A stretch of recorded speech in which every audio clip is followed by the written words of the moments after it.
es que tienen alguna duda respecto al proyecto de ciclo. ¿Hay alguna consulta tal vez?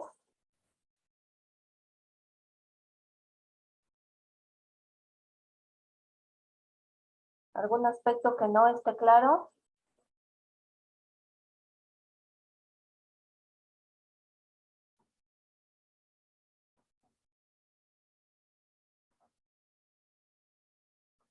Bien, si no hay ninguna duda sobre el proyecto, imagino que ya están trabajando.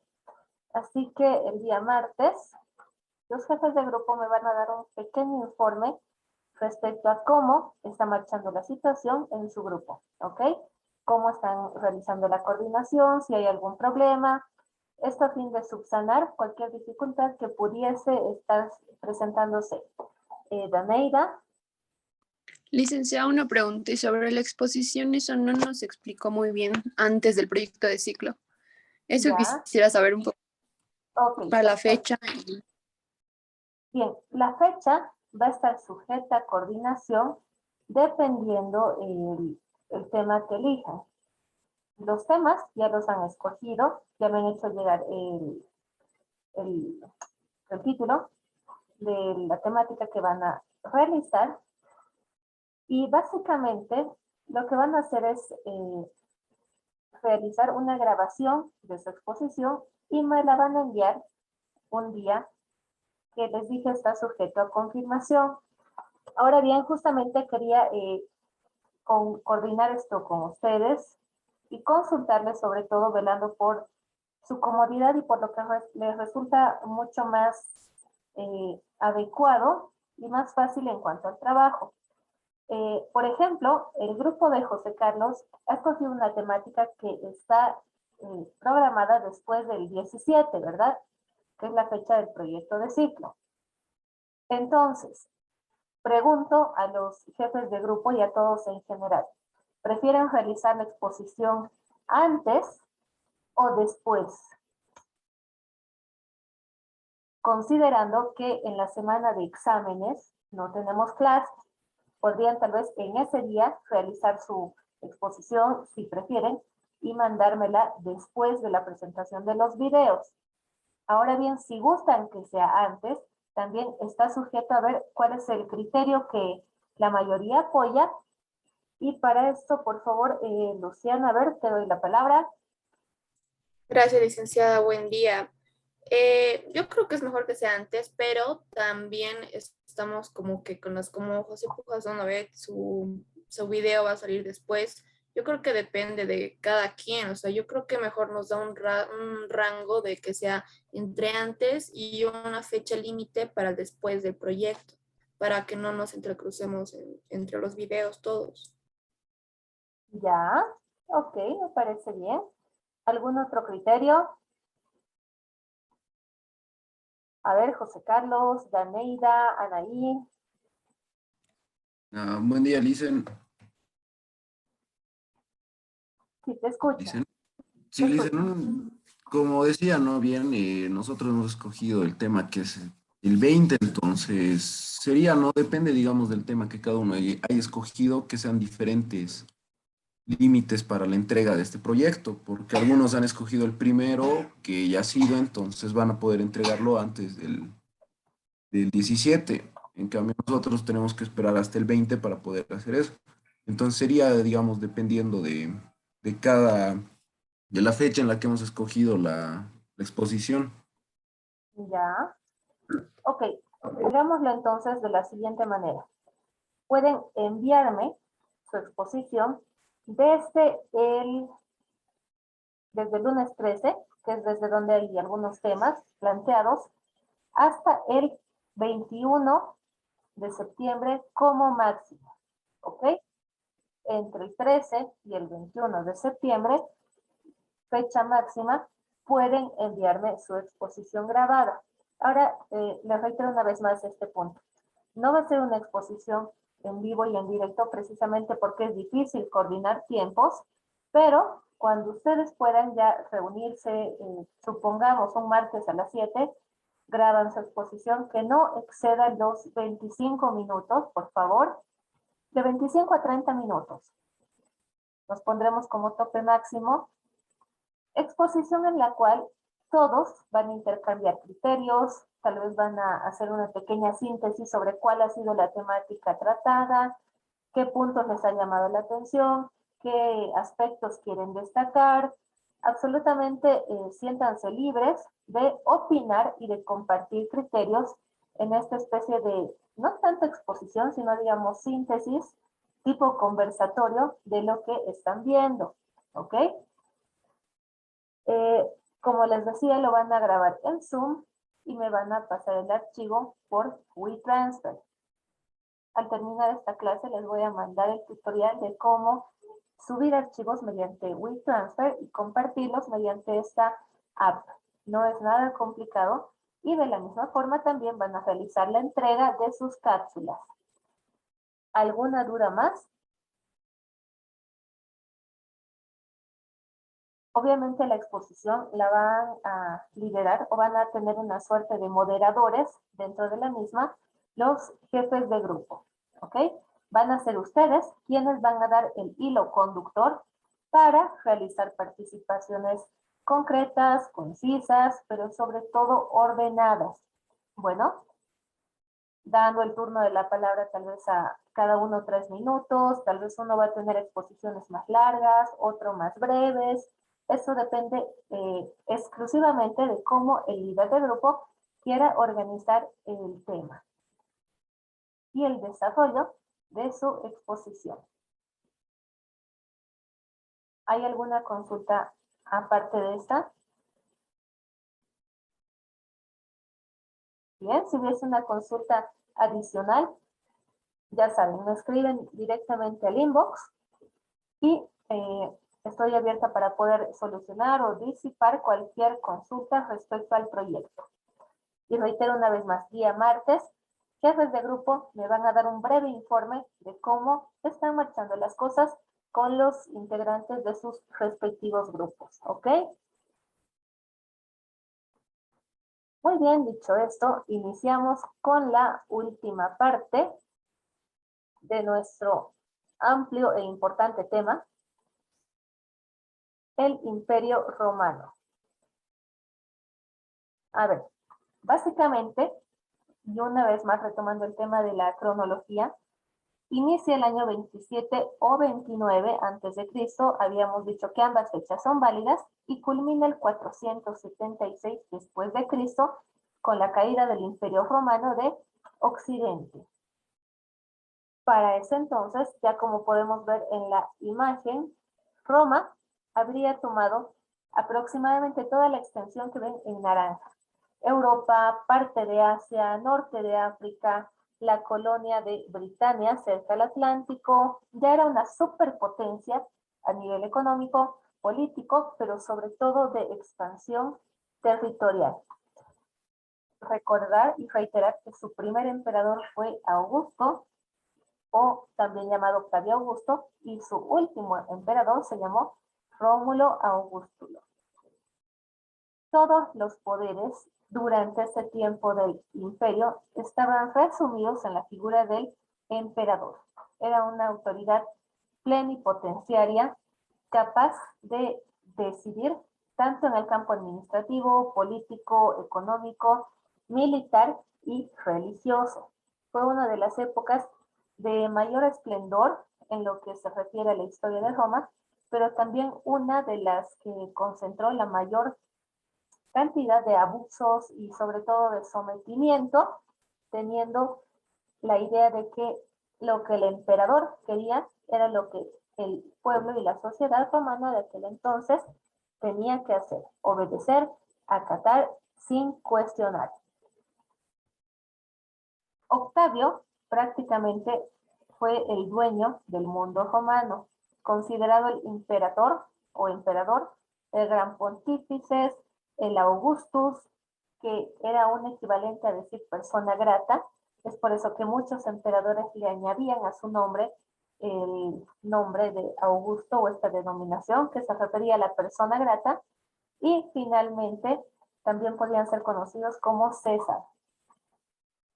Augusto fue uno de los gobernantes más destacados por reinar con prudencia y justicia, tanto para el pueblo como la burguesía. Esto permitió que durante el imperio de Augusto se dé una época y un periodo de florecimiento cultural. Era una verdadera revolución cultural, en gran parte, esto también bastante ligado a lo que era la influencia griega, un periodo de paz donde la arquitectura, el arte, la literatura fueron transformando Roma. De igual forma, se logró desarrollar la oratoria, la filosofía, la poesía y la religión.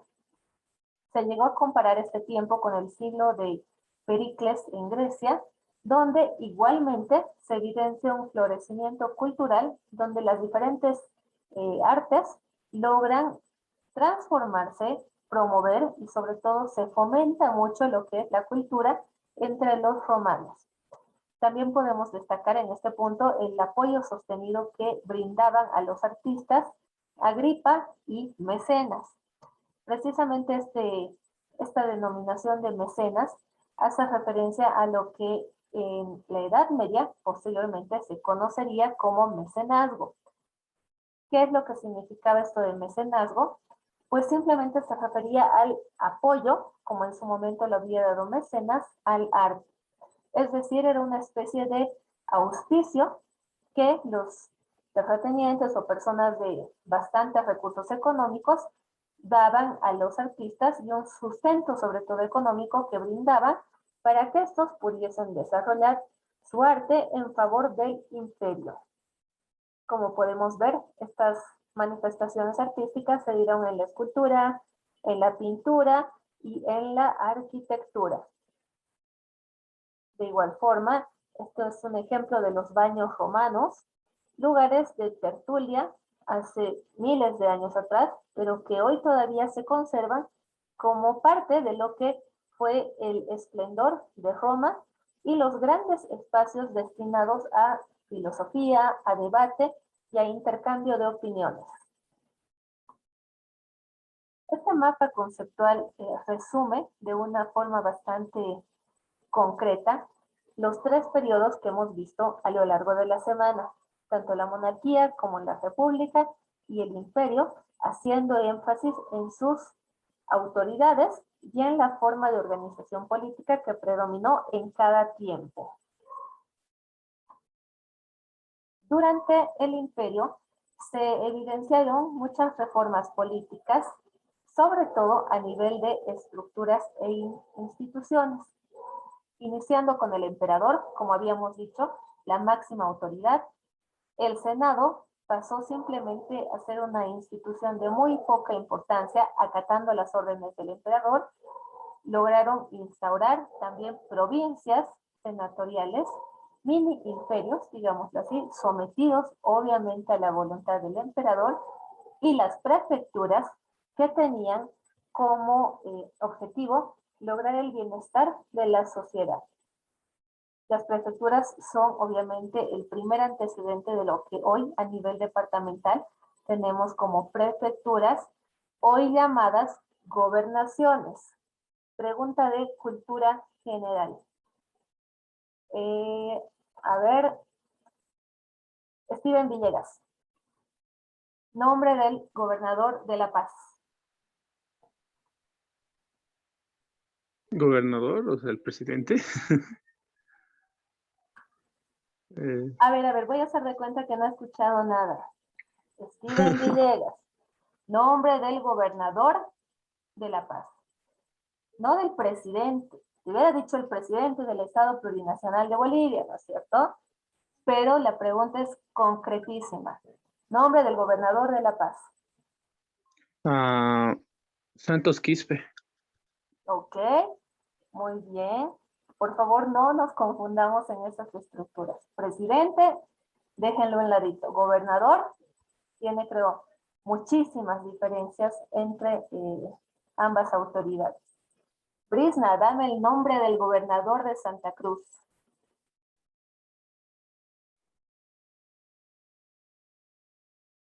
A ver, mis futuros comunicadores sociales. Brisna, desactivar la cámara no te va a ayudar.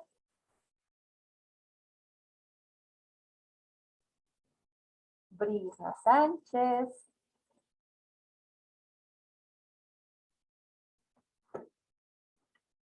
Brisna. Muy bien, se toma en cuenta la participación escurridiza. Así que, Iván, por favor. Luis Fernando Camacho, licenciada, buenos días, perdón.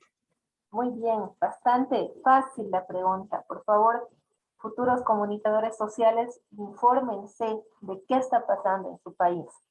Parte de ser análisis o críticos o referentes de opinión, parte de, y bueno, se origina precisamente en eso, conocer datos súper sencillitos, pero que nos permiten fundamentar mejor nuestros debates. Bien, terminando con esta parte de las reformas políticas y retomando el tema, encontramos que la Asamblea también pasó a ser una institución carente de poder, cosa que en la República no había pasado, ya que en la República las instituciones tuvieron un papel fundamental para organizar políticamente a Roma. En cuanto a reformas sociales, podemos decir que el nivel de plebeyos incrementó muchísimo. Se habían multiplicado prácticamente los niveles de plebeyos y personas desocupadas que vivían a costa del Estado. La nobleza mantuvo su poder. Augusto estuvo muy ligado y muy en buenos términos, digámoslo así, a los burgueses, otorgándoles cargos en el Senado, tanto como inspectores, gobernadores o también líderes de las prefecturas. Los libertos lograron un rol protagónico, sobre todo adquiriendo algunos derechos, ya que eran esclavos liberados. Se tuvo una suerte de, digamos, piedad o como que un poquito más de empatía con este sector, pero también en contraposición, los esclavos aumentaban enormemente, siendo empleados directamente encargados de servicios domésticos, agricultura, ganadería y construcción. En gran parte esto fue también lo que motivó el boom o el florecimiento cultural que mencionábamos en Roma. En cuanto a reformas económicas, encontramos que se incrementó el intercambio comercial gracias a los puertos que permitían el comercio con otras regiones lejanas. El latifundio arruinó la agricultura porque dejó a muchos campesinos sin tierra, debido a que la nobleza y las clases altas cada vez acaparaban mayor cantidad de tierra sin trabajar.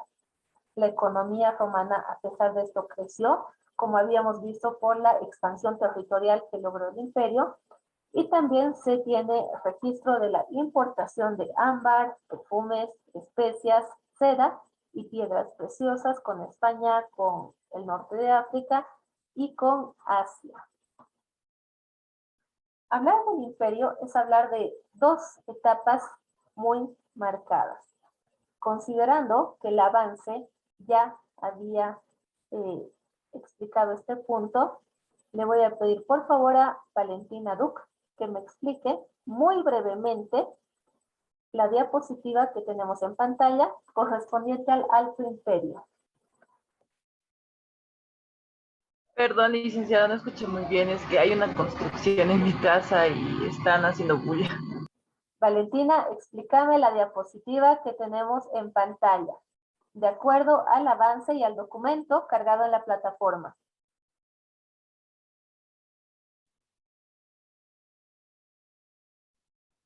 Licenciada, mil disculpas, no he llegado hasta esa parte del documento por esta vez. Perdón. Ok. Hermione Díaz, ¿puedes explicarnos brevemente la diapositiva? El Alto Imperio se dio entre los años 14 y 68. Los herederos de Augusto se van sucediendo en el poder: Tiberio, Claudio, Calígula y Nerón. Esta sucesión dinástica se vio interrumpida por la guerra civil en el año 68. ¿Ya? ¿Quiénes eran los Flavios, Antoninos y Severos?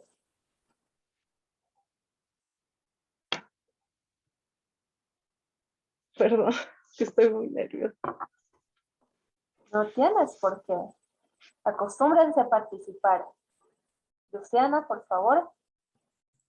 Licenciada, en el texto, a lo que recuerdo, decía que era 27 antes de Cristo y hasta el 305 después de Cristo. No sé si yo estaré mal o no sé los datos.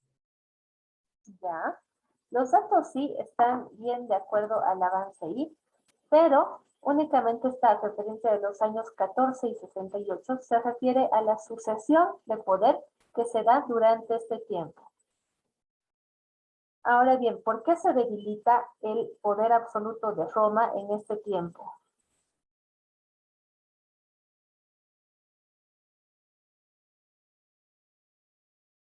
Francis.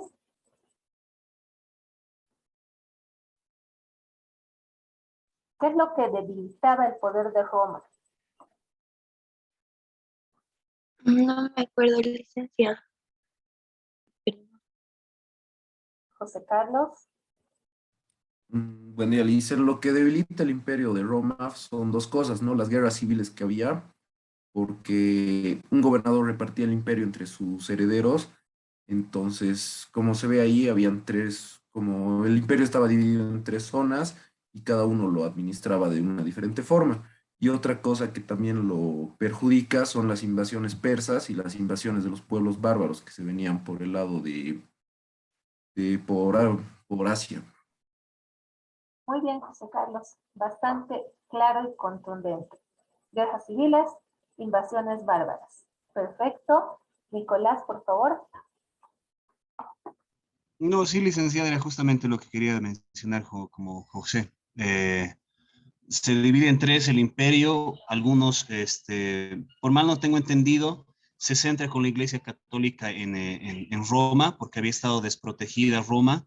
Eso se basa en una segmentación del poder, otro en las laderas, donde estaba supuestamente el sucesor del imperio, y se ve afectado debido a este problema interno por las invasiones de los bárbaros y extranjeros. Es por eso que se contabiliza desde ese momento la extinción del Imperio Romano. Muy bien. Gracias, Nico. Efectivamente, esas han sido las causas que han iniciado con la debilitación del poder a nivel imperial. Luciana, ¿qué quieres complementar?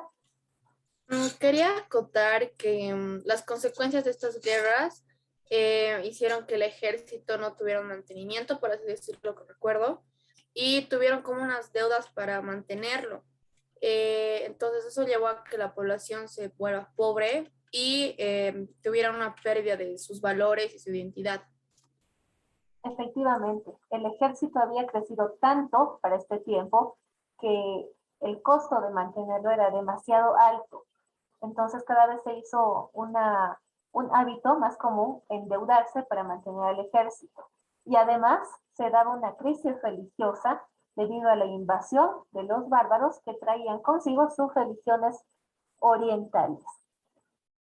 Podemos también mencionar que Diocleciano se proclama emperador durante este tiempo, el año 284, tras una revuelta justamente militar.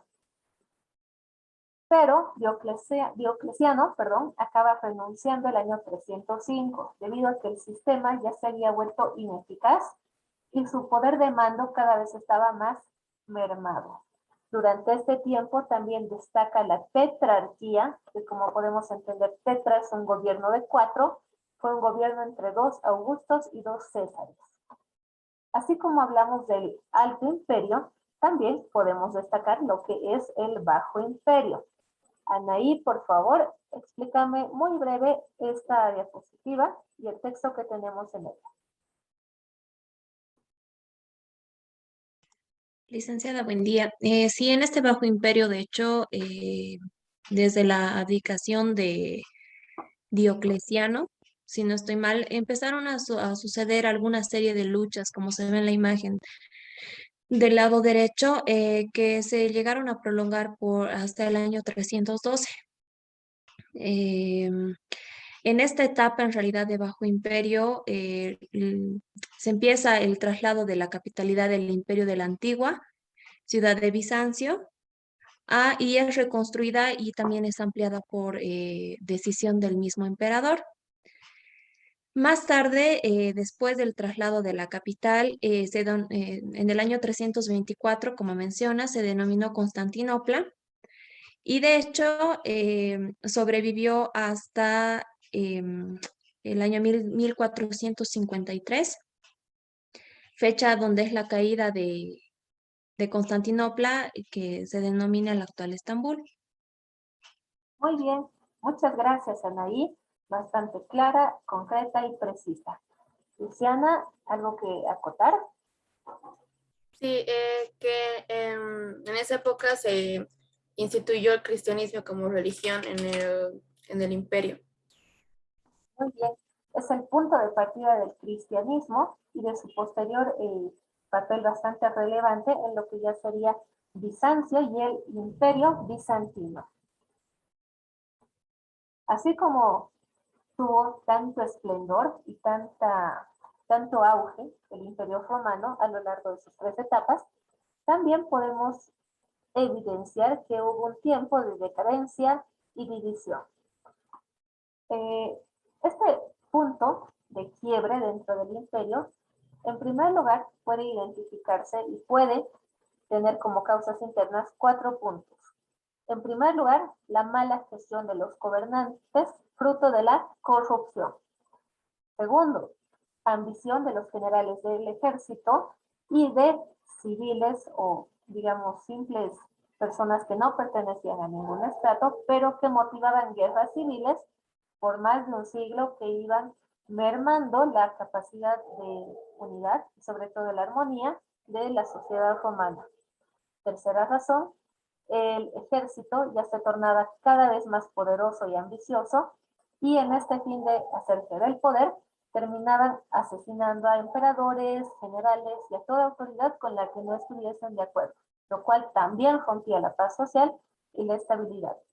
Cuarta razón, las persecuciones de los emperadores contra los cristianos, que alteraba totalmente el sano desenvolvimiento, digámoslo así, de la sociedad romana, y que motivó también una fuerte crisis social y económica.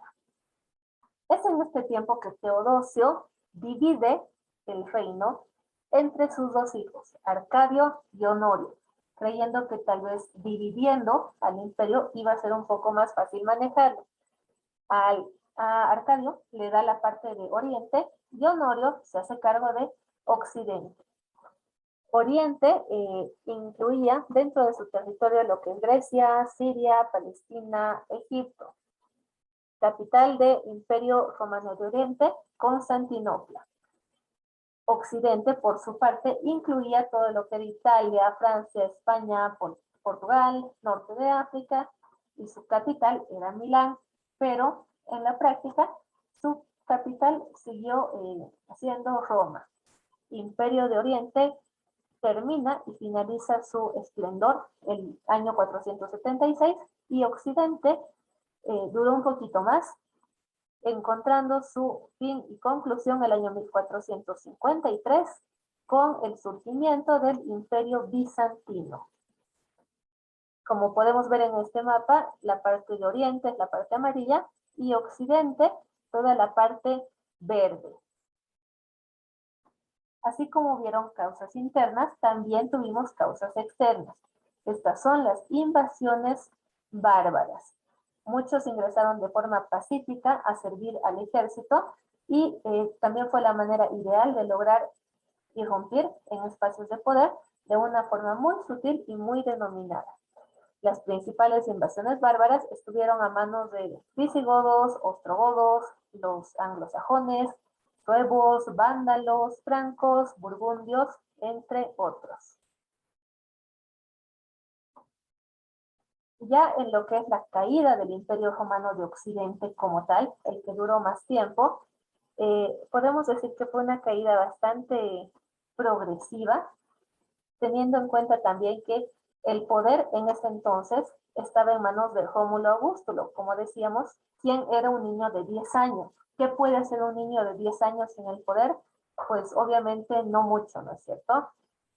Es así que Odoacro, el jefe bárbaro de los érulos, el año 476 después de Cristo, invade Italia y depone o definitivamente ya destrona al emperador, llegando el Imperio Romano de Occidente a su fin y solamente continuando el Imperio Romano de Oriente con su capital Constantinopla. Como hemos podido ver, Roma es un capítulo de la historia muy fascinante, teniendo en cuenta que cada una de sus páginas nos ha dejado un legado cultural muy grande y muy valioso en cuanto a historia, organización política, jurídica, social y económica se refiere. Nico, ¿qué quieres acotar? Sí, Licen, justamente ahora he estado revisando algunos documentos y me topé con algo que me parece interesante. Prácticamente después de del declive del Imperio Romano y más durante el Imperio Sacro Romano Germánico y el Papa, es lo que le mencionaba, que se había dividido prácticamente el imperio en partes, como decía mi compañero José, es que este pequeño instante de la historia da inicio es la antesala más antigua que tiene el derecho internacional público, porque a partir de ahí, y obviamente todo esto que le había mencionado, y una guerra que duró casi 30 años, es que se firma la paz de Westfalia, y a partir de ahí es que da inicio con el tema del derecho internacional público. Es una referencia internacional bastante antigua, justamente a partir de este declive del imperio, ¿no? Efectivamente, y tienes mucha razón, teniendo en cuenta que Roma, como tal, no solamente ha dado pautas muy importantes en el derecho internacional público, sino en todos o en la gran mayoría de los sistemas legales del mundo. Y es por eso que también es muy importante poder estudiar lo que es el derecho romano y su aporte a la humanidad. Obviamente no lo vamos a estudiar como en la carrera de Derecho, básicamente un semestre entero nos llevaba a estudiar Derecho Romano, sino que lo vamos a hacer en una clase y con un material de apoyo, un texto base, tomando los puntos más importantes simplemente como nociones de cultura general. Les voy a dejar un texto base en la plataforma, mismo que por favor van a dar lectura, ya que el martes vamos a tener un control de lectura oral sobre esta temática. La participación es obligatoria para todos, excepto para quienes han participado el día de hoy, que están eximidos. ¿Ok?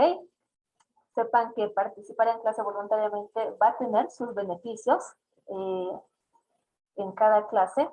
Y ya de hecho comenzamos hoy con quedan eximidos del siguiente control el día martes, pero todos los demás tienen que participar obligatoriamente. Obviamente voy a ir lanzando preguntas al respecto. El control de lectura oral vale 5 puntos, así que pequeño consejo, prepárense, lean, por favor, porque necesito que aportemos a la clase. No solamente Luciana, Anaí, Nico, no solamente ellos son los referentes de opinión, son personas muy, bastante que jalan al equipo, más refiero a eso, pero por favor estemos todos en la misma sintonía. Absolutamente todos podemos leer el material, podemos aportar, no dejemos esta responsabilidad siempre a las mismas personas, lo hacen muy bien, de hecho, por obvias razones también están eximidas para el siguiente control, pero también invito a los demás, por favor, a que pierdan el miedo a hablar, a expresar, a leer un texto, a entenderlo y ser capaces de compartirlo con los demás. ¿Ok? Entonces, reitero, por favor, va a estar el material disponible en la plataforma en unos minutos más. Descárguenlo y lean, porque el martes nadie se va a salvar. ¿Listo? Vamos a participar. Es nuestro deber aportar a la clase con conocimiento, con criterio, con opinión y sobre todo con las ganas de decir, bueno, yo leí esto, yo sé, yo puedo aportar y lo hago. ¿Ok? Dejemos de ser estudiantes de escritorio, pasivos ante la pantalla y integrémonos, por favor, en la clase con mayor soltura. ¿De acuerdo? Bien, dicho esto, culminamos la clase por el día de hoy. Ya saben, la asistencia ya está registrada y el material va a estar cargado en la plataforma hasta las 10 como máximo para que puedan descargarlo, lean, tienen el fin de semana, lean, comprendan, interiorícense del conocimiento de la materia y sobre todo sean capaces de perder el miedo y de expresarse con naturalidad durante la clase. ¿Ok? Muy bien, dicho esto, terminamos. Nos vemos el día martes, por favor, a las 10:30 con el control de lectura sobre Derecho Romano. Cuídense mucho, chicos. Hasta luego, Hasta luego, Hasta licenciada. luego. Luego, licenciada.